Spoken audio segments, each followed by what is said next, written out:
Just before the election, Stuart Rose spoke to Times Radio about business, Brexit, the Conservatives, Jim Ratcliffe, Nigel Farage, and made some very interesting points which seem to be largely overlooked. However, thinking about it, he is correct in pointing out that since the financial crisis, governments or politicians have been at odds with business. And it is business which is the backbone of the economy and the country.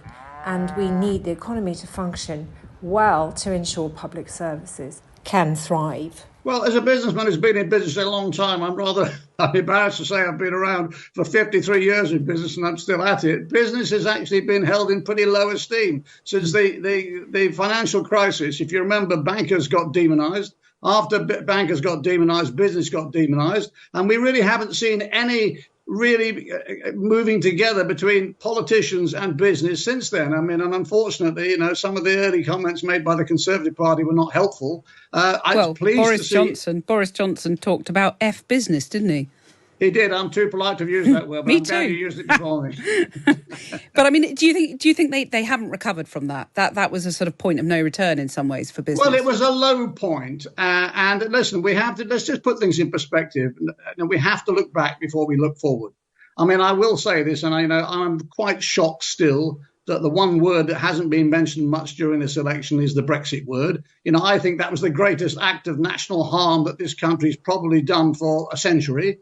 OK, nobody wants to talk about it. Labour doesn't want to talk about it because it doesn't want to upset potential voters. Conservatives don't want to talk about it because they did it. But at the end of the day, that's caused us real trouble. Then, unfortunately, and this is an unfortunate consequence, God laughs when man makes plans or when politicians make plans. We had COVID and then we've had this terrible crisis with the economy. So you have to say it has been very difficult. But I think we could have lent in, all of us together, to make things better than they are today. So both parties are in a difficult place because how do you get growth? You have to get growth by investment. How do you invest? You have to spend money, and you can't spend money because they're constrained by the balance sheet in the UK. We've seen various Tory donors and supporters sort of peeling off and backing Labour. Given you were talking about Brexit there, Labour talks about wanting a closer relationship with our biggest trading partner on our doorsteps, Europe. Is that enough to convince you perhaps to cross the floor or not? I secretly believe they want it, but of course they're too scared to say it. And for God's sake, let's just wake up to the fact that our economy has not moved forward in the way we believed it might. For some extraneous reasons, I understand, but we should be getting closer to our closest trading partner. And I think it's a mistake not to just fess up and say we can actually come to a point where we're a bit closer in a different way. If the Conservative Party that you support was a business, what would you be saying as chief exec to the board and shareholders about the kind of performance you've seen in the last few weeks? Well, if 3/4 of the people who have been politicians in the last 10 years have done what they've done as public limited company directors, they'd be out in their ear. They might even be prosecuted. We would not be in our jobs. And I'm a Conservative. I believe in Conservatives' value. I'm a centrist. I actually I don't like some of the right-wing tendencies the party's now showing. I don't like what the opportunity might present for some people to vote reform. I do believe, though, in free markets. I do believe in low taxation. I do believe that people should be rewarded for hard work. I do believe people should have the right to be able to live their lives. I am a bit upset is probably a good word to use about the fact that for some reason, because I'm a certain age and I'm still working, that I'm not regarded as a working person. Because the implication is because I'm a working person and I've got a little bit of leather on my shoes, I'm going to get taxed higher. But why not say so? How important is it, do you think, that the next Conservative leader is a one nation, compassionate Conservative, words you've used very recently?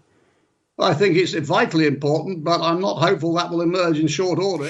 Kemi Badenoch, does she impress you or too right-wing? Well, she said in the paper this morning on some article I read that there's nothing much left about her. If she meant left or left, I'm not sure. But if it's either way, you're not convinced. Well, I know. I'm afraid I don't sit on the right of the party. I'm not a party member, but I do not sit there. I am very much a compassionate Conservative. I hope that's a phrase that's not too old-fashioned. I think that's what Conservatism has stood for a long time. I think that's what the British public believe in. So if Nigel Farage ended up as leader of the party, you couldn't still sit on the Tory benches then? I would leave the country. Really? Right. OK. But if it's someone from the right, short of Nigel Farage, you'll try and rebuild and make it work. Well, listen, I'm not a fully paid up supporter of the Conservative Party. You know, if you look, I have had difficulties in supporting some of the policies that the party's put forward in the last year or two. It has been a difficult one for me to swallow. But at the end of the day, yet I haven't passed the point of no return. Well, just finally on that point then, Sir Jim Ratcliffe, who's the chemicals tycoon who was at the Times CEO summit just yesterday, he said it was time for a change, saying that Sir Keir Starmer was, and I quote, a straightforward, decent man. Do you agree with that sentiment?